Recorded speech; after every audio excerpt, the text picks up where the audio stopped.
انہوں نے فرمایا آج رات آپ میرے ساتھ بیٹھیے، ہم حضور کے دربار میں حاضری دیں گے۔ تو شیخ الاسلام نے ان کو اپنے ساتھ بٹھا کر ان کے لیے دعا کی اور مغفرت طلب کی، جس کی وجہ سے اسی وقت وہ فرماتے ہیں تاجر کے پردے اٹھ گئے، میں نے حضرت شیخ الاسلام کے ساتھ میں رہ کر اللہ کے حبیب کا جلوہ دیکھ لیا۔ جس نعمت کے لیے کئی مہینوں سے تڑپتا تھا وہ نعمت مجھے حضرت کی ایک صحبت سے حاصل ہو گئی۔ اب آپ غور کریں سرکار دو عالم صلی اللہ علیہ وسلم کے پاس شیخ الاسلام کا مرتبہ کیا ہے۔ جن کو ہمیشہ حضور کے جلوے دکھتے تھے، ان کے کسی خطا کی وجہ سے وہ جلووں میں پردے ڈال دیے گئے تو وہ نعمت بھی دوبارہ ملی تو شیخ الاسلام کے واسطے اور وسیلے سے ملی۔ دور دراز سے لوگ آ کر حضرت شیخ الاسلام کا وسیلہ لیتے تھے، اور ہم حیدرآباد میں رہ کر زیارت کی ہے کبھی؟ الا ماشاء اللہ۔ اگر اپنی دنیا، اپنی آخرت، مقام اور مرتبہ سرکار کے دربار میں نعمتیں اگر پانا ہے، شیخ الاسلام کا وسیلہ لینا۔ حضرت فرماتے ہیں شیخ الاسلام رحمۃ اللہ علیہ، معجزہ شق القمر سے ثابت ہے چاند کے 2 ٹکڑے ہونا۔ اس سے ثابت ہے کہ آسمان پر بھی حضور کے تصرفات جاری تھے، یعنی سرکار کا اختیار صرف زمین پر نہیں تھا، آسمان پر بھی تھا۔ اللہ تبارک و تعالیٰ نے حضور پاک صلی اللہ علیہ وسلم کے دست پاک کو اپنا ہاتھ فرمایا، اسی لحاظ سے حضور پاک صلی اللہ علیہ وسلم کی تسبیح حق تعالیٰ کی تسبیح ہو جائے تو کیا تعجب ہے۔ مطلب یہ کہ اللہ کی پاکی بیان کرنے کا حکم ہے، اگر کوئی سرکار کی پاکی بیان کرے تو حضور کی پاکی بیان کرنا ہی رب کی پاکی ہے۔ سخت گو سخت دل نہیں، حضور اتنے مہربان ہیں کہ نہ الفاظ میں سختی نہ دل میں سختی، نرم ہی نرم، رحمت للعالمین ہے۔ حضور مہربان ہیں جناب، اس لیے تو ہم بخشے ہوئے ہیں، ورنہ ہمارے اعمال ایسے نکمے ہیں، عذاب کبھی کہ آ گیا ہوتا سب کے سب تباہ ہو جاتے۔ رب تعالیٰ فرماتا ہے وَمَا كَانَ اللَّهُ لِيُعَذِّبَهُمْ وَأَنْتَ فِيهِمْ، اے نبی آپ میرے بندوں کے درمیان ہیں، میری یہ شان نہیں کہ میں ان کو عذاب دوں آپ کے ہوتے ہوئے، تو بچے ہوئے ہیں تو سرکار کی وجہ سے۔ حضرت یہ ارشاد فرما رہے ہیں مقاصد الاسلام جلد 11 صفحہ 10 میں، یہ آپ کا 10واں قول ہے۔ تو یہاں سے ہم کو سبق مل رہا ہے، اگر کوئی ہمارے آقا صلی اللہ علیہ وسلم کی بے ادبی کرے، سن کے کانوں میں انگلیاں رکھ کے مت بیٹھو، بے غیرت مت بنو، بے شرم مت بنو، جواب دو ان کا۔ جواب دینا ہر مسلمان پہ فرض ہے، جو جواب نہیں دیتا وہ بھی گناہگار ہے۔ اگر سرکار کی توہین کی جائے تو کسی بھی طریقے سے جواب دینا، اگر قلم میں صلاحیت ہے تو قلم سے لکھے، زبان میں صلاحیت ہے تو زبان سے بولے، روکنے کی طاقت ہے تو روکیں، مگر جواب دینا ضروری ہے، یہ ہر ایک مسلمان پر فرض ہے۔ اللہ تعالیٰ نے فرمایا حضور کی سیادت تسلیم کرو، یعنی نبی کو سردار مانو، سرکار کو کوئی سردار مانے تو وہ مومن ہے۔ ماہ جمادی الاولیٰ کی 29ویں تاریخ، آج کا مبارک دن حیدرآباد، دکن اور دنیا اسلام کی ایک عظیم بے مثال عالم دین، صوفی باصفا، فقیہ زمانہ، عارف باللہ، شیخ الاسلام حضرت امام محمد انوار اللہ فاروقی علیہ رحمت و رضوان کے عرس پاک کا دن ہے۔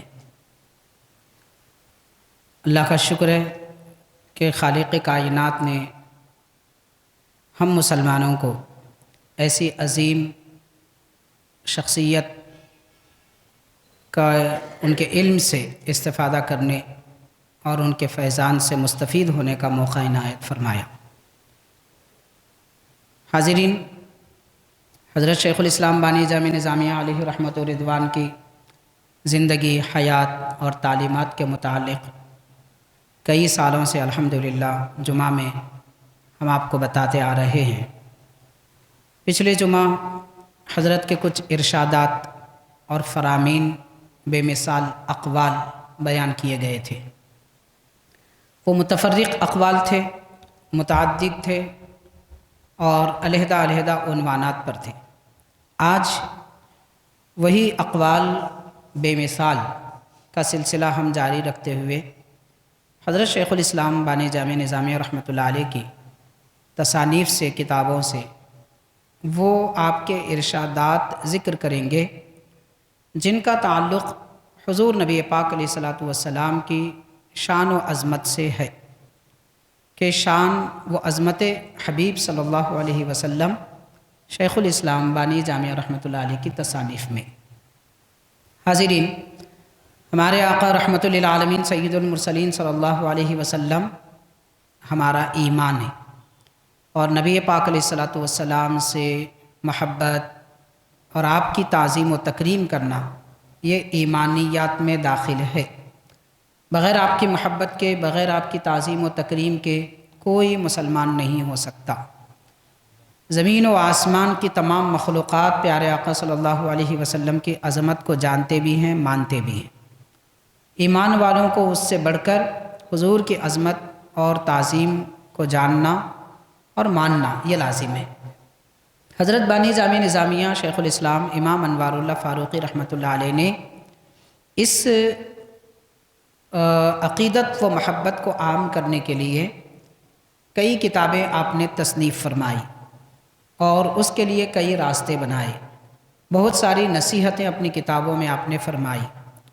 سرکار کی عظمت اور محبت سے متعلق ایسی باتیں اور ایسے اقوال آپ نے بیان فرمائے ہیں کہ ان کو اگر تھام لیا جائے، ان پر اگر عمل کر لیا جائے تو حاضرین، کوئی آپ کے اقوال کو سننے والا، ماننے والا، عمل کرنے والا، دل و جان سے تسلیم کرنے والا کبھی گمراہ نہیں ہو سکتا۔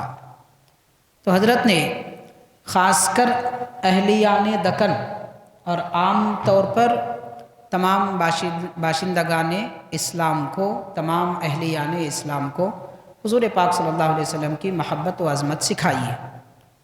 تو اس کے متعلق چند اہم باتیں ہم آپ کے گوشے گزار کر رہے ہیں، حضرت کی کتابوں سے ہم نے جمع کیا ہے اور آپ کے سامنے پیش کر رہے ہیں۔ شیخ الاسلام بانی جامع نظامیہ علیہ رحمۃ و رضوان نے حضور پاک صلی اللہ علیہ وسلم کی عظمت کے متعلق ارشاد فرمایا ہے۔ انشاءاللہ ہمارا ارادہ ہے، ویسے فی الحال ہمارے پاس تقریباً 29 آپ کے اقوال ہیں جو سرکار کی عظمت سے متعلق ہیں، جو آپ کی تصانیف سے ہم نے علیحدہ کیے ہیں۔ اس کو ترتیب وار انشاءاللہ ہم جمع بھی کر رہے ہیں اور مزید کتابوں سے، تو اگر یہ ترتیب ہو جائے تو انشاءاللہ اس متعلق ایک کتاب باضابطہ آئے گی جو تصنیف کی جائے گی، طباعت کی جائے گی کہ شیخ الاسلام بانی جامع رحمۃ اللہ علیہ کی تصانیف میں حضور پاک صلی اللہ علیہ وسلم کی شان و عظمت، تو اس عنوان سے انشاءاللہ تعالی۔ حاضرین، حضرت نے ارشاد فرمایا، بانی جامع رحمۃ اللہ علیہ نے، حق تعالیٰ کو منظور تھا کہ عالم علوی میں آپ کی عظمت متمکن ہو اور ذہن نشین ہو جائے۔ حق تعالیٰ کو یہ منظور تھا کہ حضور پاک صلی اللہ علیہ وسلم کی عظمت عالم علوی مطلب عالم بالا، آسمان، عالم ملکوت، فرشتوں کا مقام، تو یہ سارے مقامات میں حضور کی عظمت عام ہو جائے اور وہاں کی مخلوق کے ذہن میں بھی بیٹھ جائے کہ حضور کی عظمت کیا ہے۔ اس لیے یہ اتنا جملہ ہے، اس لیے اللہ تبارک و تعالیٰ نے عرش معلیٰ پر، درخت کے، جنت کے درخت کے پتوں پر اور فرشتوں کی پیشانیوں پر، حوروں کی پلکوں پر نبی پاک صلی اللہ علیہ وسلم کا نام مبارک اپنے نام کے ساتھ لکھا۔ حضرت شیخ الاسلام رحمۃ اللہ علیہ ارشاد فرما رہے ہیں، مقاصد الاسلام حصہ 11 صفحہ نمبر 4۔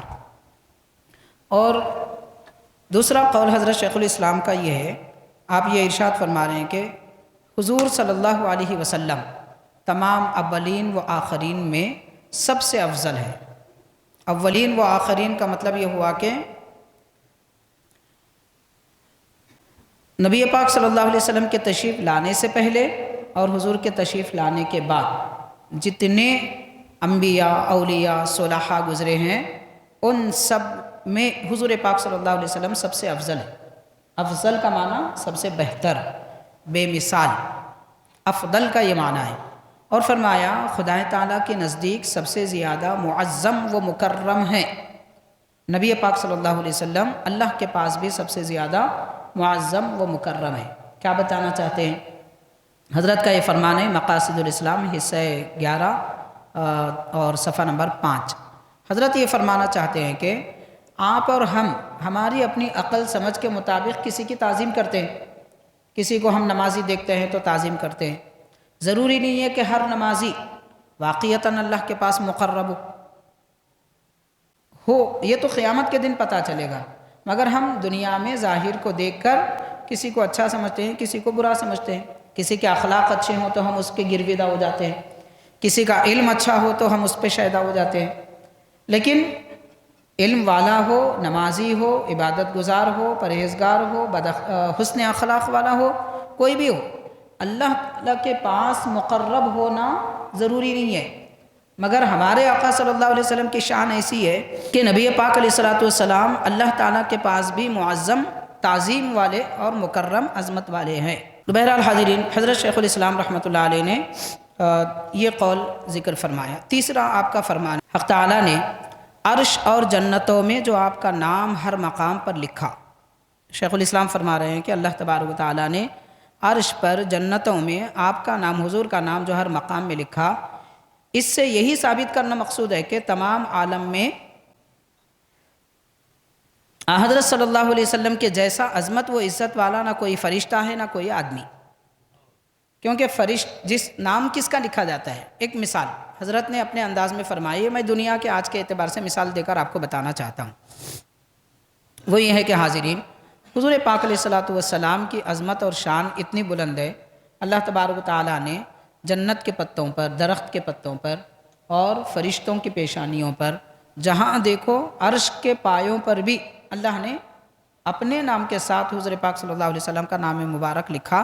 یہ نام لکھنا حضور کی عظمت کو بتاتا ہے، سرکار کی شان کو بتاتا ہے۔ کیوں؟ جیسے دنیا میں لوگوں کا مزاج ہے کہ آپ دیکھیں گے بعض لوگوں کے نام، چاہے وہ کسی بھی اعتبار سے ہو، دین کے اعتبار سے، دنیاوی اعتبار سے، کسی بھی اعتبار سے، جب معزز ہوتے ہیں اور بڑے اونچے لوگ ہوتے ہیں تو عام طور پہ لوگ ان کے نام لکھتے ہیں۔ جیسے آج کل فلیکس، بینر وغیرہ پر لوگوں کے نام لکھ کے چوراہوں پر لگا دیے جاتے ہیں۔ اس سے بتانا کیا مقصد ہوتا ہے؟ بتانا یہ مقصد ہوتا ہے کہ یہ بڑی شخصیت ہے، یہ آ رہے ہیں، ان کا جلسہ ہے، یا پھر ان کا نام ہے، انہوں نے یہ کام کیا۔ تو دنیا میں جیسے لوگ کسی معزز آدمی کی عظمت بتانے کے لیے اس طرح کا عمل کرتے ہیں، خالق کائنات ازل سے حضور پاک صلی اللہ علیہ وسلم کی عظمت عالم بالا، عالم علوی، عالم سفلی، یعنی یہ دنیا دونوں میں حضور کی عظمت بتانے کے لیے حوران بہشت کے پیشانیوں پر، فرشتوں کی پیشانیوں پر، ان کی آنکھوں کے پلکوں پر اور جنت کے پتوں پر، عرش معلیٰ کے پایوں پر اللہ نے حضور کا نام لکھا۔ حضرت شیخ الاسلام یہ ارشاد فرما رہے ہیں۔ خیر، تو مقاصد الاسلام جلد 1 صفحہ 5 میں یہ ارشاد فرمایا، کلمہ طیبہ، ہم جانتے ہیں لا الہ الا اللہ محمد رسول اللہ صلی اللہ علیہ وسلم، یہ کلمہ ہے۔ تو حضرت شیخ الاسلام فرما رہے ہیں کلمہ طیبہ جس پر ہمارے دین میں مدار اسلام ہے، اسلام کی بنیاد، مدار اسلام کا معنی بنیاد اسلام کی کلمہ طیبہ ہے، اور وہ قدیم ہے، کلمہ نیا کسی کا بنایا ہوا نہیں ہے۔ اللہ تعالیٰ نے عرش پر پہلے ہی سے جو لکھا لا الہ الا اللہ محمد رسول اللہ صلی اللہ علیہ وسلم، یہ قدیم کلمہ ہے، کسی کا بنایا ہوا نہیں ہے، تو وہ قدیم ہے۔ کل فرشتے بھی وہی کلمہ پڑھتے تھے، ہم سمجھ رہے ہیں ہم پڑھ رہے ہیں، حضور کا نام لے کر کلمہ صرف ہم نہیں پڑھتے، جب سے فرشتے بنے ہیں تب سے وہی کلمہ پڑھتے ہیں لا الہ الا اللہ محمد رسول اللہ صلی اللہ علیہ وسلم۔ اب اس سے سمجھ میں آ سکتا ہے کہ حضور کا مقام اور مرتبہ کیا ہے، اللہ تعالیٰ کے پاس ہمارے آقا کتنے عزیز ہیں اور کتنی شان عظمت رکھتے ہیں۔ نہ یہ شان کسی کے گھٹانے سے گھٹتی ہے، نہ کسی کے بڑھانے سے بڑھ سکتی ہے۔ تو خیر، فرمایا وہی کلمہ فرشتے بھی پڑھتے تھے اور جانتے تھے کہ حضرت محمد صلی اللہ علیہ وسلم اللہ کے رسول ہیں۔ تو حاضرین، حضرت شیخ الاسلام نے نبی پاک صلی اللہ علیہ وسلم کے عظمت و شان کے متعلق یہ ارشاد فرمایا، مقاصد الاسلام جلد 11 صفحہ 6، اور یہ بھی ارشاد فرمایا کہ حضور صلی اللہ علیہ وسلم نے فرمایا میں اس وقت نبی تھا کہ آدم علیہ السلام ہنوز پانی اور کیچڑ میں تھے، یعنی حضرت آدم علیہ السلام کو بنانے کے لیے، آپ کا جسم پاک بنانے کے لیے مٹی پانی سے گوندی گئی، تو اس وقت حضور فرما رہے ہیں میں اس وقت بھی نبی تھا۔ حضرت شیخ الاسلام یہ لکھ رہے ہیں، کیونکہ اس وقت کوئی فرشتہ نہیں جانتا تھا کہ آدم علیہ السلام یا ان کی اولاد میں کوئی نبی ہونے والے ہیں۔ فرشتوں کو تو معلوم نہیں تھا کہ حضرت آدم علیہ السلام یا ان کی اولاد میں کوئی نبی آئیں گے، بلکہ سب یہی جانتے تھے کہ اگر رسول اللہ ہیں تو حضرت محمد صلی اللہ علیہ وسلم ہیں۔ مطلب کیا ہوا؟ حضرت یہ جو بات بیان فرما رہے ہیں، مقاصد الاسلام 11 حصہ 11 صفحہ 6، تو حضرت یہ ارشاد فرمانا چاہتے ہیں کہ پیارے آقا علیہ الصلاۃ والسلام ازل سے نبی ہیں، ابد تک ہیں۔ آدم علیہ الصلاۃ والسلام کے پیدا ہونے سے پہلے کوئی فرشتہ بھی نہیں جانتا تھا کہ حضرت آدم نبی ہوں گے یا ان کی اولاد میں کوئی نبی جیسے حضرت شیس، حضرت ادریس، حضرت نوح وغیرہ آئیں گے، یہ کسی کو معلوم نہیں تھا۔ مگر ہر فرشتہ جب سے پیدا ہوا تب سے یہ جانتا تھا کہ ہمارے آقا حضرت محمد صلی اللہ علیہ وسلم اللہ کے رسول ہیں۔ تو حضور کی رسالت کے چرچے فرشتوں کے پیدائش سے پہلے ہیں، قیامت تک بھی ہیں، ہمیشہ کے لیے ہیں۔ اللہ کا شکر ماننا چاہیے کہ ایسے بے مثال نبی کی امت میں اللہ نے ہم کو پیدا فرمایا۔ آج ہم کو پوری دنیا کے بارے میں معلوم ہے، لیکن سرور عالم صلی اللہ علیہ وسلم کے بارے میں کچھ پتہ نہیں ہے۔ جن کو جاننا تھا ان کو نہیں جانے، اور جس کو جاننے کی ضرورت نہیں ہے اس پہ گفتگو ہو رہی ہے۔ تو غور کیجئے، بہرحال حضرت نے شیخ الاسلام نے یہ بھی ایک عظمت کا طریقہ کہ سرکار کی عظمت کس کس طریقے سے بیان کی گئی وہ حضرت ارشاد فرما رہے ہیں اپنی کتابوں میں، تو اس کے چند جملے ہم آپ کے گوشے گزار کر رہے ہیں۔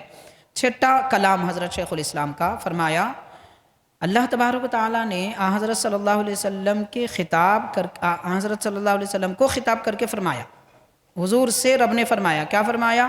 ہم نے آپ کو شاہد بنا کر بھیجا، انا ارسلنا کا شاہدہ، شاہد بنا کر بھیجا، یعنی اپنی امت پر اور تمام انبیاء کے کاموں پر گواہی دینے والے اور بے ایمانوں کو ڈرانے والے بنا کر بھیجا۔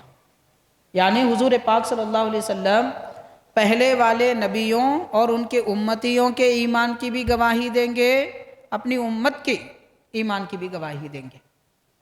کیا پتہ چلا حاضرین؟ پتہ یہ چلا کہ قیامت کے دن آپ اور ہم کہیں کہ اے اللہ میں مومن ہوں، تو گواہی قابل قبول نہیں ہے جب تک کہ سرکار نہ فرمائیں کہ ہاں یہ میرا امتی مومن ہے۔ تو ہم کو اس قابل بننے کی ضرورت ہے کہ سرکار ہمارے حق میں گواہی دیں کہ یہ مومن ہے۔ بات کتنی گہری ہے اور کتنی بڑی ہے، اس کو غور کرنے کی ضرورت ہے۔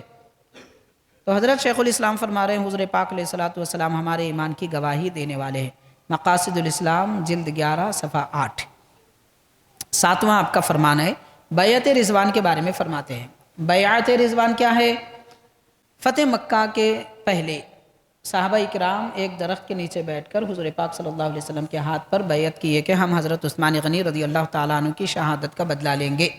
جب آپ کو یہ خبر ملی کہ حضرت عثمان غنی شہید کر دیے گئے ہیں جبکہ ایسا نہیں ہوا تھا، تو نبی پاک صلی اللہ علیہ وسلم نے بیعت رضوان کے وقت میں صحابہ کرام سے وعدہ لیا۔ تو کیا فرمایا؟ فرمایا لیجئے، حضرت شیخ الاسلام فرما رہے ہیں لیجئے، یہاں تو کچھ اور ہی معاملہ ہو رہا ہے۔ غیرت اٹھا دی گئی، غیرت اٹھا دی جا رہی ہے، مطلب غیریت، دوسرا ہونا، یہ ختم ہو گیا یہاں پر۔ بیعت جب کر رہے ہیں مطلب کیا ہے حاضرین؟ صحابہ کرام نے حضور کے دست مبارک پر بیعت کی۔ اللہ تعالیٰ نے کیا فرمایا؟ ید اللہ فوق ایدیہم، حضور نے اپنا دست مبارک صحابہ کے ہاتھوں پہ رکھا۔ تو سرکار کے دست پاک کو اللہ تعالیٰ فرما رہے ہیں اللہ کا ہاتھ ہے۔ تو حضرت شیخ الاسلام فرما رہے ہیں یہاں غیریت اٹھا دی جا رہی ہے، اور من تو شدم تو من شدی کا مضمون ارشاد ہو رہا ہے۔ مقاصد الاسلام حصہ 11 صفحہ 9۔ کیا مطلب ہے اس کا؟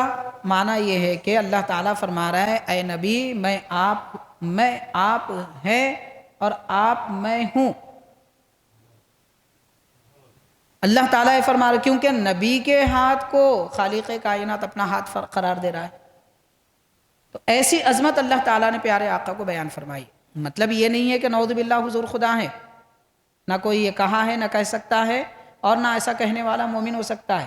کہنا یہ ہے کہ حضور اللہ کے اتنا زیادہ قریب ہے کہ اللہ تبارک و تعالیٰ نبی پاک علیہ الصلوۃ والسلام کی ذات پاک میں مظہر ہے، رب کے جلوے حضور میں دکھائی دینے والے۔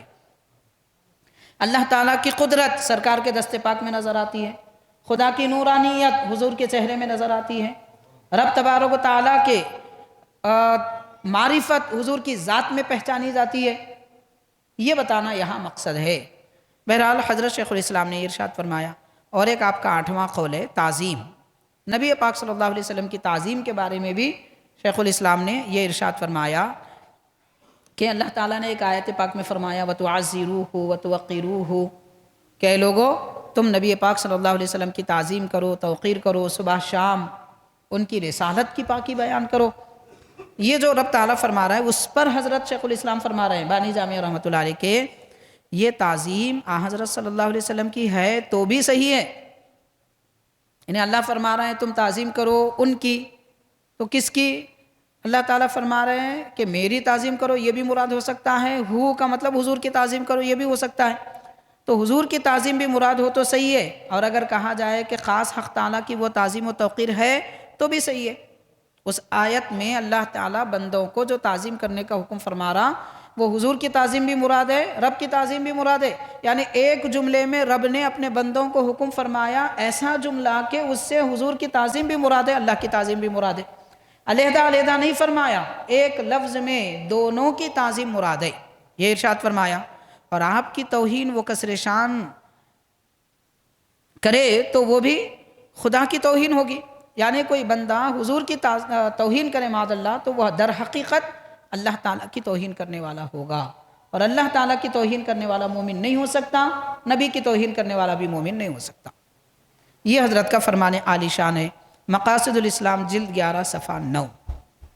حاضرین، 9واں آپ کا فرمان ہے، اللہ تعالیٰ نے فرمایا حضور کی سیادت تسلیم کرو، یعنی نبی کو سردار مانو، سرکار کو کوئی سردار مانے تو وہ مومن ہے، اگر کوئی کہے نہیں میرا سردار فلاں ہے فلاں ہے کوئی نہیں ہو سکتا، پھر حضور کی سرداری تسلیم کرو اور تعظیم کرو، ہر قسم کی بزرگی آپ کے لیے مسلم رکھو، یعنی عزت بزرگی شان اگر ہے تو بس سرکار کی یہ مانو، پھر فرمایا اور نہایت بزرگ سمجھو، اللہ کے نبی کو سب سے بلند و برتر سمجھنے والا ہی مومن ہے۔ شیخ الاسلام کا یہ فرمان ہے، مقاصد الاسلام حصہ 11 صفحہ 10۔ اب اس کے بعد جو لوگ بے ادبی کر رہے ہیں ان کی بے ادبی کے بارے میں بھی حضرت نے فرمایا آخری زمانے کے بعض لوگ رسول کا معنی ہرکارہ لے کر توہین کرتے ہیں۔ رسول عربی لفظ ہے، اب جیسے معاذ اللہ استغفر اللہ کہ عربی میں اگر کوئی آدمی کسی کو پیام دے کر بھیجے کہ ان تک پہنچا، تو جو بیچ میں جا رہا ہے ایک سے دوسری جگہ اس کو بھی رسول کا لفظ استعمال ہوتا ہے۔ تو اب بعض ایسے بے وقوف اور بد اخلاق انتہائی گستاخ آئے کہ ان لوگوں نے رسول کا وہ معنی لیا، نعوذ باللہ۔ اس لیے حاضرین ہمارے علماء کہتے ہیں کہ سرکار دو عالم صلی اللہ علیہ وسلم کے لیے انگریزی زبان میں یہ جو لفظ استعمال ہوتا ہے میسنجر نہیں استعمال کرنا چاہیے، کیونکہ یہ عام لوگوں کے لیے استعمال ہوتا ہے۔ عربی میں اردو میں جو دین کے کلمات ہیں خاص طور پر سرکار کی عظمت کے، ان کو ویسے ہی رکھنا چاہیے، رسول رسول اللہ، انگریزی میں ترجمہ کر رہے ہیں آپ رسول اللہ ہی بولنا، اس کا ترجمہ نہیں کرنا، ترجمہ کرنے کو جائیں گے تو معنی بدل جاتے ہیں۔ ہاں اگر سمجھانا ہے تو بریکٹ میں سمجھا سکتے ہیں، لیکن اس کا ترجمہ ویسا کرنا ایک قسم کی بے ادبی ہے۔ بہرحال تو بعض لوگ حضرت فرما رہے ہیں آخری زمانے کے بعض لوگ رسول کا معنی ہرکارہ لے کر یعنی میسنجر کے معنی میں ہے، نعوذ باللہ، توہین کرتے۔ کس قدر خدا کی مخالفت کی جا رہی ہے، مسلمانوں کا فرض ہے اس کے جوابات دے کر حضرت کی فضیلت ثابت کریں۔ یہاں حضرت یہ ارشاد فرما رہے ہیں مقاصد الاسلام جلد 11 صفحہ 10 میں، یہ آپ کا 10واں قول ہے۔ تو یہاں سے ہم کو سبق مل رہا ہے اگر کوئی ہمارے آقا صلی اللہ علیہ وسلم کی بے ادبی کرے، سن کے کانوں میں انگلیاں رکھ کے مت بیٹھو، بے غیرت مت بنو، بے شرم مت بنو، جواب دو ان کا۔ جواب دینا ہر مسلمان پہ فرض ہے، جو جواب نہیں دیتا وہ بھی گناہگار ہے۔ اگر سرکار کی توہین کی جائے تو کسی بھی طریقے سے جواب دینا، اگر قلم میں صلاحیت ہے تو قلم سے لکھے، زبان میں صلاحیت تو زبان سے بولے، روکنے کی طاقت ہے تو روکیں، مگر جواب دینا ضروری ہے، یہ ہر ایک مسلمان پر فرض ہے۔ ایسے ہی اگر کوئی بزرگوں کی توہین کرے اس کا بھی جواب دینا فرض ہے۔ اب آج کل تو عجیب سے معاملے، ڈپلومیٹک زندگی ہے، جہاں بیٹھے اس کے ہو گئے، اچھوں کے ساتھ بیٹھے تو اچھے، بروں کے ساتھ بیٹھے تو برے، ادھر اچھوں کے ساتھ بھی رہ رہے ہیں ادھر بروں کے ساتھ بھی رہ رہے ہیں۔ بزرگوں کی تعظیم کرنے والوں کے ساتھ بھی ہے، توہین کرنے والوں کے ساتھ بھی ہے۔ یہ دو رخی چال کیا معنی رکھتی ہے؟ سرکار دو عالم صلی اللہ علیہ وسلم نے ارشاد فرمایا، سب سے بدترین ہے وہ آدمی جو اپنے دو چہرے رکھتا ہے، یہاں ایک چہرہ لے کر جاتا ہے، وہاں ایک چہرہ لے کر جاتا ہے، گستاخوں کے ساتھ بھی موجود اور نیک لوگوں کے ساتھ بھی موجود۔ یہ کیسا ایمان ہے؟ اس کو سمجھنے کی ضرورت ہے۔ بہرحال حضرت شیخ الاسلام نے فرمایا، حضور کی فضیلت ثابت کرنا فرض ہے مسلمانوں پر۔ اور اس کے بعد 11واں قول حضرت کا، حضرت صلی اللہ علیہ وسلم کے فضائل بیان کرنے اور حجوں کے جواب دینے کا بارگاہ نبوی میں کس قدر اہتمام تھا کہ جس طرح احکام شرعیہ بیان کرنے کے لیے ممبر رکھا جاتا ہے، اس کام کے لیے بھی رکھا جاتا تھا۔ مقاصد الاسلام جلد 11 صفحہ 11۔ حاضرین، حضور پاک علیہ السلام کے فرمان عالی شان کا یہاں پہ، آپ کی عظمت کا یہاں پر ذکر کیا جا رہا ہے کہ بعض مشرکین نبی پاک صلی اللہ علیہ وسلم کو نعوذ باللہ اشعار میں برا کہتے تھے۔ ان کا جواب دینے کے لیے حضرت حسان بن ثابت رضی اللہ تعالی عنہ اور دیگر صحابہ کرام کو حضور حکم فرماتے کہ اس نے بے ادبی کی ہے، اس کا جواب دو۔ تو جو حضرت حسان جواب دینے کے لیے تیار ہوتے، سرکار دو عالم صلی اللہ علیہ وسلم فرماتے، ممبر پر چڑھو۔ جیسے نماز، روزہ، زکوٰۃ، حج کے مسائل بیان کرنے کے لیے ممبر پر چڑھتے ہیں، حضور کی عظمت بیان کرنے کے لیے بھی ممبر رکھا گیا۔ تو مطلب فرائض کی جتنی اہمیت ہے، سرکار کی توہین کرنے پر جواب دینا بھی اتنا اہم ہے۔ آج اگر سرکار کی عظمت کی باتیں کی جائے، بے ادبی کرنے والوں کے جواب دیے جائیں، صحابہ کی بے ادبی کرنے والوں کے جواب دیے جائیں، اہل بیت کی بے ادبی کرنے والوں کے جواب دیے جائیں، تو لوگ کہہ رہے ہیں کہ ان کو کچھ کام نہیں ہے، یہی بولتے رہتے۔ بھائی کام ہے کیا اس کے سوا؟ اللہ تعالیٰ آپ کو کس لیے پیدا کیا؟ کھانا کھانے کو پیدا کیا، کاروبار کرنے کو پیدا کیا، منافقوں کے ساتھ بیٹھنے کو پیدا کیا، گستاخی کرنے والوں کی آؤ بھگت کرنے کو پیدا کیا۔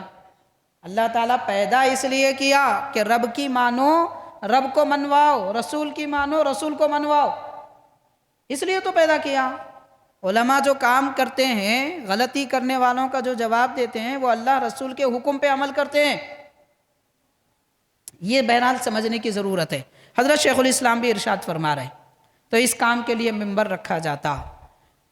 12واں فرمان ہے حضرت شیخ الاسلام بانی جامع رحمۃ اللہ علیہ کا، میں اس لیے عرض کر رہا ہوں، آج حضرت شیخ الاسلام بانی جامع رحمۃ اللہ علیہ کا عرس پاک ہے۔ جامع نظامیہ میں بڑے اہتمام سے حضرت کا عرس منایا جاتا ہے۔ نماز عصر کے بعد ختم قرآن ہوتا ہے، ختم قرآن میں شریک ہوں۔ قرآن مجید سال بھر تو نہیں پڑھتے، کم از کم ایسے عرسوں کے موقع پہ تو شریک ہو کے ایک آدھ پارہ پڑھ لے کے بزرگوں کی خدمت میں ہدیہ کرنا چاہیے۔ تو ختم قرآن میں شریک ہوں۔ نماز مغرب سے پہلے فاتحہ ہوتی ہے اور چادر گل پیش کی جاتی ہے۔ مغرب کے بعد جلسہ ہوتا ہے، تقسیم اسناد کا، شیخ الاسلام کا ذکر کیا جاتا ہے، پھر قصید بردہ ہوتا ہے نماز عشاء کے بعد۔ بہرحال ان سب چیزوں میں شریک ہونا چاہیے۔ باقی ہمارے سارے کام وہ سال بھر کے ہوتے رہتے، ایسے خاص مواقع پہ وقت نکال کر شرکت کرنی چاہیے۔ خیر، تو حضرت فرماتے ہیں بانی جامع نظامیہ رحمۃ اللہ علیہ کہ حضرت صلی اللہ علیہ وسلم کی طبیعت میں کمال درجے کی تواضع، حلم و عفو تھا۔ کیسی شان بیان کر رہے ہیں؟ حضور پاک صلی اللہ علیہ وسلم متواضعانہ شان رکھتے تھے۔ مطلب حضور اپنی شان، اپنی عظمت لوگوں پہ خود ظاہر نہیں کرتے، زمین پر خاک نشین ہوتے تھے، زمین پر بیٹھتے تھے۔ سرکار کے لیے کوئی علیحدہ مسند کبھی بچھائی نہیں گئی، جیسے گدے بچھائے گئے، تکیے رکھے گئے، ایسا کام نبی پاک صلی اللہ علیہ وسلم کے لیے کبھی نہیں کیا گیا، نہ حضور نے کبھی اس کو پسند فرمایا۔ سرکار کے دربار پہ کوئی دربان نہیں ہوتے تھے۔ مسجد میں حضور تشریف فرمائے مثال کے طور پر کہ اجازت لے کے جانا، ایسا کوئی مسئلہ نہیں تھا۔ جب چاہے صحابہ حاضر ہوتے، اپنے دکھڑے پیش کرتے تھے۔ ایسی متواضعانہ شان رکھتے ہیں، اور حلم، لوگوں کی تکلیف برداشت کرتے ہیں۔ عفو تھا، تکلیف کرنے دینے والوں کو معاف فرماتے تھے۔ نشست و برخاست میں کسی قسم کی تعلی ظہور میں نہ آتی، اٹھنے بیٹھنے میں بھی کبھی بڑائی ظاہر نہیں ہوتی۔ شان رحمت للعالمین رکھنے والے نبی، مگر اٹھنے بیٹھنے کے ایسے معاملات تھے۔ مگر جب کوئی حجو کرتا، یعنی کوئی مشرک حضور کے شان میں اگر بے ادبی کرتا، تو پیارے آقا صلی اللہ علیہ وسلم اللہ کی طرف سے مامور ہوتے کہ آپ اس کا جواب نہ دیں، بلکہ کسی مسلمان سے اس کا جواب دلوا دیں۔ اس لیے کبھی حضرت صدیق اکبر، کبھی فاروق اعظم، کبھی عثمان غنی، کبھی مولا علی رضی اللہ عنہ اجمعین، حضرت حسان بن ثابت، بلال حبشی، کتنے صحابہ کرام ہیں وہ جواب دیا کرتے تھے۔ تو یہ شان ہے پیارے آقا صلی اللہ علیہ وسلم کی۔ مقاصد الاسلام جلد 11 صفحہ 11۔ اس کے بعد حضرت فرماتے ہیں جب تک واعظین و مصنفین اس کام میں مصروف رہیں، من جانب اللہ روح القدس کے ذریعے ان کی تائید ہوتی رہے گی۔ یہ بھی مقاصد الاسلام جلد 11 صفحہ 12 میں۔ کیا فرما رہے ہیں حضرت؟ یہ فرما رہے ہیں کہ سرکار دو عالم صلی اللہ علیہ وسلم کی شان میں کوئی بے ادبی کرے یا اسلام کی توہین کرے یا بزرگوں کی توہین کرے تو جو لوگ جواب دیتے ہیں اللہ تعالیٰ، اللہ کے رسول اس سے راضی ہوتے ہیں۔ دنیا اگرچہ کہ ناراض ہوتی ہے، دنیا اگرچہ کہ ناراض ہوتی ہے، مگر اللہ رسول اس سے راضی ہیں۔ شیخ الاسلام یہ ارشاد فرما رہے ہیں۔ تو واعظوں کا کام کیا ہے؟ تقریر کرنے والے حضرات، مصنفین کا کام یہ ہے کہ سرکار کی عظمتیں بیان کریں۔ عظمتیں اپنے ہر ایک واعظ کا ایک حصہ بنا لیں۔ اگرچہ کہ ہم نماز پہ گفتگو کریں مگر کچھ اس میں ایسے بھی نکات ہوں جو سرکار کی عظمت کو بتائیں۔ روزے کے مسائل کیوں نہ بیان کریں، سرکار کی عظمت لائیں۔ یہ فرما رہے ہیں حضرت شیخ الاسلام بانی جامع نظامیہ رحمۃ اللہ علیہ۔ غور کیا جا سکتا ہے۔ پھر فرمایا 14واں آپ کا فرمان ہے حق تعالیٰ کی تنزیہ الوہیت سے متعلق ہے، یعنی اس میں کوئی امر ایسا نہیں جو شان الوہیت کے منافی ہو، اور رسول اللہ صلی اللہ علیہ وسلم کی تنزیہ رسالت سے متعلق ہوگی، یعنی حضرت میں کوئی بات ایسی نہیں جو شان رسالت کے منافی ہو۔ مقاصد الاسلام جلد 11 صفحہ 13۔ کیا فرما رہے ہیں حضرت؟ کے فرمانے کا مقصد یہ ہے، یہ ارشاد فرما رہے ہیں کہ اے لوگو، اللہ تعالیٰ کی پاکی بیان کرتے ہیں، سبحان اللہ سبحان اللہ سبحان اللہ کہتے ہیں، تو حضور کی بھی پاکی بیان کرو۔ پاکی تو اللہ کے لیے سزاوار ہے، حق ہے کہ پاک اللہ کی ذات ہے، اللہ پاک ہے کہ وہ خالق ہے، اللہ پاک ہے کہ وہ معبود ہے، اس کے جیسا کوئی نہیں، اس کے پیدا کرنے میں کوئی شریک نہیں، اس کے معبود ہونے میں کوئی شریک نہیں، اس کے رزق دینے میں کوئی شریک نہیں، یہ اللہ کی پاکی ہے۔ لیکن ہمارے آقا بھی پاک ہیں، ایسے پاک کے پیدا ہونے میں حضور کے جیسا کوئی نہیں، پیدا کرنے میں رب کے جیسا کوئی نہیں، پیدا ہونے میں نبی کے جیسا کوئی نہیں، خالق ہونے میں، معبود ہونے میں اللہ وحدہ لا شریک لہ ہے، رسول ہونے میں حضور ایسے وحدہ لا شریک لہ ہیں کہ آپ کی رسالت کے درجے تک دیگر رسول بھی نہیں پہنچ سکے۔ یہ پاکی ہے پیارے آقا کی۔ اور حضور انسان ہیں، بشر ہیں، مگر تمام بشری نقائص سے، عیوب سے، برائیوں سے پاک ہیں۔ جیسے انسان کی آنکھ میں میل آتا ہے، سرکار دو عالم صلی اللہ علیہ وسلم کی آنکھوں سے نور چھلکتا ہے، انسان کے منہ سے بدبو آتی ہے، حضور کے لعاب دہن سے خوشبو مہکتی ہے، اور تھوک انسان کو بیمار کر دیتا ہے۔ کورونا میں تو سب سمجھ رہے تھے نا، چھینکے تو کھانسی تو ڈر کے بھاگ رہے تھے، کیونکہ انسان کا تھوک بیمار کرتا ہے۔ سرکار کے لعاب دہن کو لے کر صحابہ چہرے پہ ملتے تھے، چھوٹے بچے دعا کے لیے لائے جاتے تھے، بخاری میں ہے سرکار اپنا لعاب دہن ان کے منہ میں ڈالتے تھے۔ تو حضور اس طرح پاک ہیں۔ شیخ الاسلام فرما رہے ہیں حضور پاک علیہ السلام کی پاکی، تسبیح، تنزیہ اس طریقے کی ہے کہ حضور کے جیسا کوئی نہیں، اور آپ کے اندر کوئی عیب نہیں ہے، کوئی ایسی بات نہیں ہے جو شان و عظمت کے خلاف ہو۔ یہ پاکی ہے پیارے آقا صلی اللہ علیہ وسلم کی۔ حضرت شیخ الاسلام رحمۃ اللہ علیہ فرما رہے ہیں، آپ کا 15واں فرمان ہے، حضرت صلی اللہ علیہ وسلم غیب کے بتانے میں بخل نہیں کرتے۔ اب آج کل لوگ بے وقوف ہیں، نادان ہیں، کم علم ہے، جاہل ہے، نعوذ باللہ یہ کہتے ہیں کہ پیٹھ کے پیچھے کیا ہے حضور کو نہیں معلوم۔ لیکن پیارے آقا صلی اللہ علیہ وسلم ساری کائنات کے انسانوں کے بارے میں جانتے ہیں کہ یہ کون ہے، اس کا باپ کون ہے، حضور جانتے ہیں۔ تو پیارے آقا صلی اللہ علیہ وسلم غیب کی بات بتانے میں بخل نہیں کرتے، مطلب چھپاتے نہیں۔ جو بات غیب کی ہے وہ بتانا چاہتے ہیں تو حضور بتاتے ہیں، چھپاتے نہیں۔ اللہ تعالیٰ فرما رہے ہیں، شیخ الاسلام اس کو نقل فرما رہے ہیں، اور سخت گو سخت دل نہیں۔ حضور اتنے مہربان ہیں کہ نہ الفاظ میں سختی نہ دل میں سختی، نرم ہی نرم، رحمت للعالمین ہے۔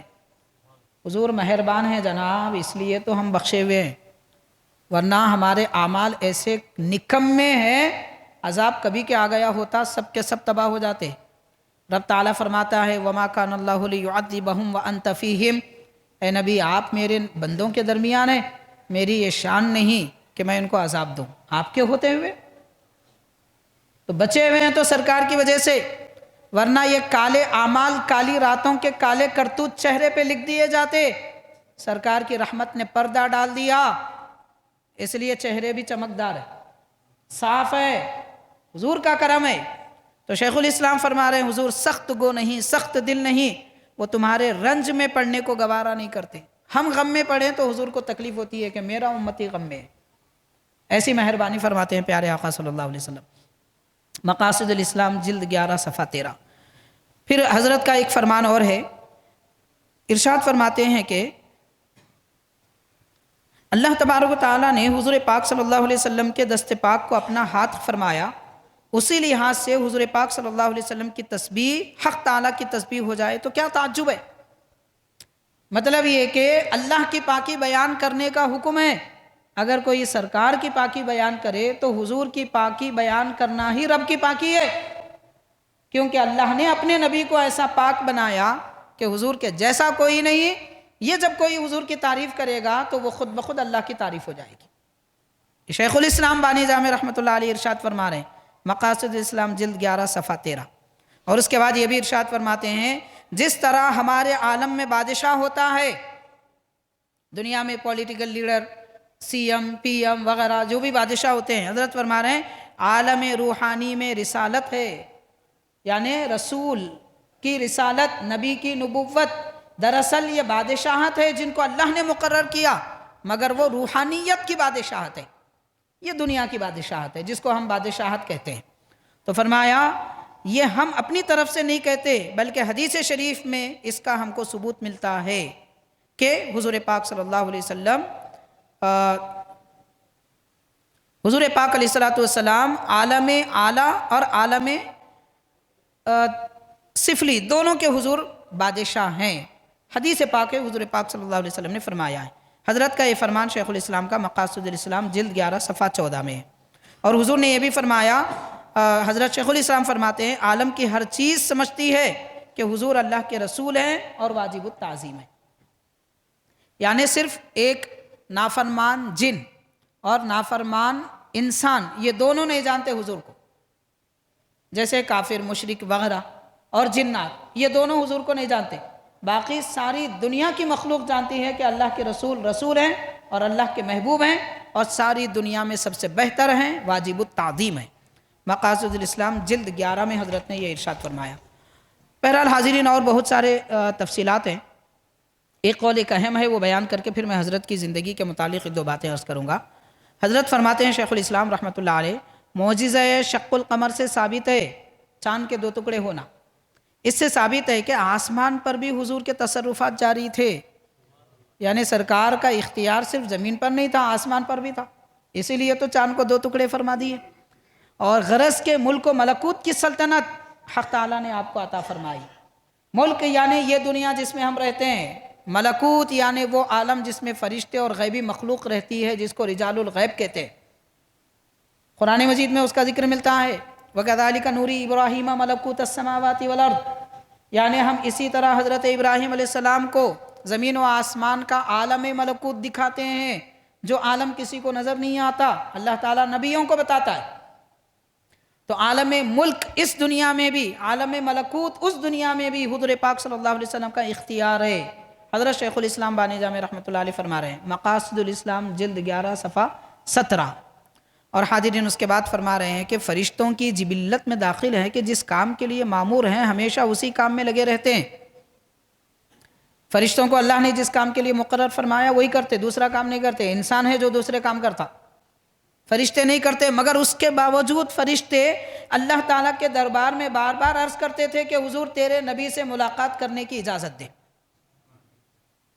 تو یہ اجازت لے کر زمین پر اتر آتے تھے، سرکار کی خدمت میں آ کے فرشتے ملاقات کرتے تھے۔ جو فرشتے کسی ایک کام کے لیے مقرر ہیں وہ حضور کی ملاقات کا شوق رکھتے تھے۔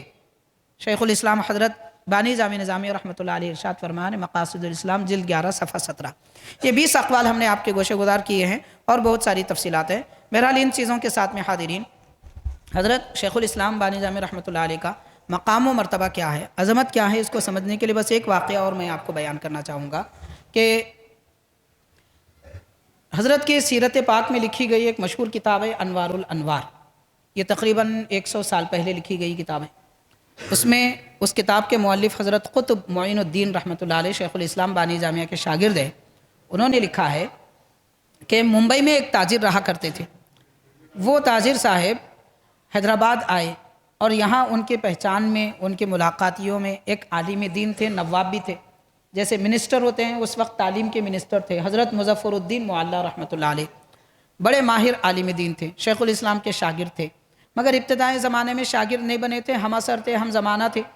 جیسے حضرت شیخ الاسلام بھی ایک عہدے کے نواب تھے، وہ بھی ایک عہدے کے نواب تھے۔ تو حضرت بانی جامع نظامیہ رحمۃ اللہ علیہ سے ملنے کے لیے وہ صاحب آئے، تاجر ممبئی میں آئے اور کوئی نہیں پہچانتے، حضرت شیخ الاسلام کو بھی نہیں جانتے تھے، انہوں نے کبھی دیکھا نہیں تھا، کبھی نام نہیں سنا تھا۔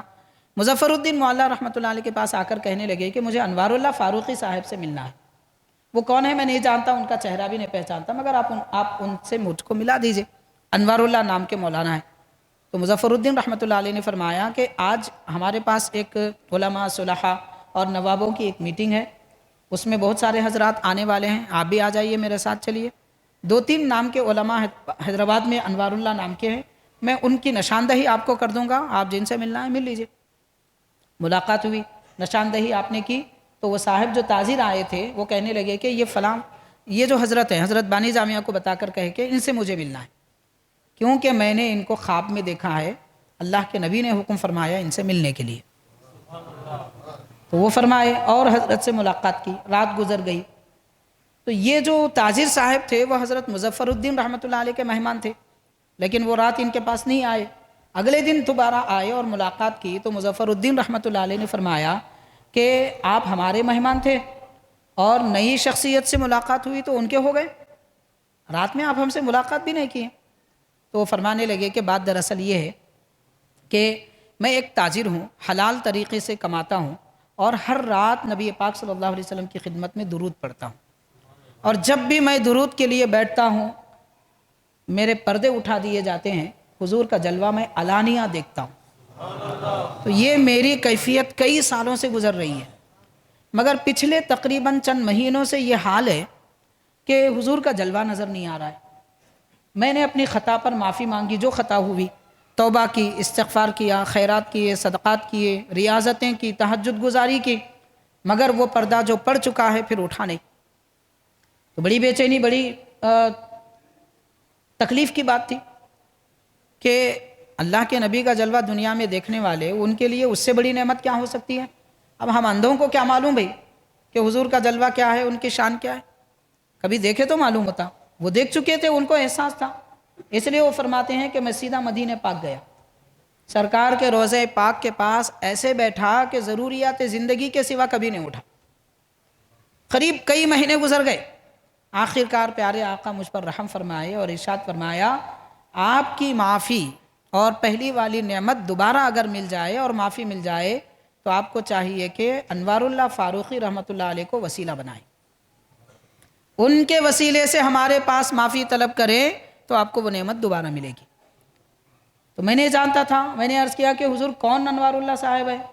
تو فرمایا حیدرآباد جائیے، اور حضرت کا چہرہ حضور نے مجھے بتایا تھا، تو آج میں ان کو دیکھ کر پہچان گیا، اس لیے میں نے ان سے ملاقات کی، حضرت سے یہ ماجرا عرض کیا تو انہوں نے فرمایا آج رات آپ میرے ساتھ بیٹھیے، ہم حضور کے دربار میں حاضری دیں گے۔ تو شیخ الاسلام نے ان کو اپنے ساتھ بٹھا کر ان کے لیے دعا کی اور مغفرت طلب کی، جس کی وجہ سے اسی وقت وہ فرماتے ہیں تاجر کے پردے اٹھ گئے، میں نے حضرت شیخ الاسلام کے ساتھ میں رہ کر اللہ کے حبیب کا جلوہ دیکھ لیا۔ جس نعمت کے لیے کئی مہینوں سے تڑپتا تھا وہ نعمت مجھے حضرت کی ایک صحبت سے حاصل ہو گئی۔ اب آپ غور کریں سرکار دو عالم صلی اللہ علیہ وسلم کے پاس شیخ الاسلام کا مرتبہ کیا ہے، جن کو ہمیشہ حضور کے جلوے دکھتے تھے، ان کے کسی خطا کی وجہ سے وہ جلووں میں پردے ڈال دیے گئے تو وہ نعمت بھی دوبارہ ملی تو شیخ الاسلام کے واسطے اور وسیلے سے ملی۔ تو دور دراز سے لوگ آ کر حضرت شیخ الاسلام کا وسیلہ لیتے تھے، اور ہم حیدرآباد میں رہ کر زیارت کی ہے کبھی؟ اللہ ماشاء اللہ۔ اگر اپنی دنیا، اپنی آخرت، مقام اور مرتبہ سرکار کے دربار میں نعمتیں اگر پانا ہے، شیخ الاسلام کا وسیلہ لینا ہے۔ اتنی عظیم ترین شخصیت حضرت کا عرس مبارک ہے آج ماشاءاللہ حاضرین، ہمیں چاہیے کہ ہم شرکت کریں۔ اور عرس کیسا عرس ہوتا ہے آپ جا کے ایک مرتبہ دیکھیں تو پتہ چلے گا، جو جانتے ہیں ماشاءاللہ قابل مبارکباد ہے۔ نہ کوئی شور شرابہ، نہ کوئی گانے بجانے، نہ کوئی خلط ملط اور نہ کوئی غیر شرعی کام، ایسی سادگی کے ساتھ کہ دیکھنے والا دیکھتا رہ جائے۔ خاص طور پر حاضرین، حیدرآباد دکن میں جو عرس بڑے احتیاط کے ساتھ اور انتہائی شرعی پابندی کے ساتھ منائے جاتے ہیں، حضرت شیخ الاسلام کا عرس پاک ہے اور حضرت محدث دکن عبداللہ شاہ رحمۃ اللہ علیہ کا عرس پاک ہے۔ تو بہرحال حاضرین، حضرت شیخ الاسلام بانی جامع رحمۃ اللہ علیہ کا آج عرس مبارک ہے۔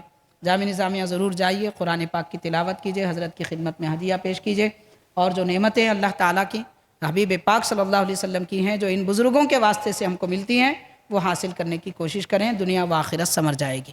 اللہ تعالیٰ آپ کا فیضان ہم کو عطا فرمائے، نعمتوں سے سرفراز فرمائے، ہماری دنیا و آخرت اچھی اور بہتر بنائے، دین اسلام پر ہم کو استقامت عطا فرمائے، اولیاء کرام کے طریقے پر چلنے کی توفیق دے۔ صلی اللہ تعالی وسلم علی خیر خلقہ سیدنا محمد وعلی آلہ واصحابہ اجمعین والحمد للہ رب العالمین۔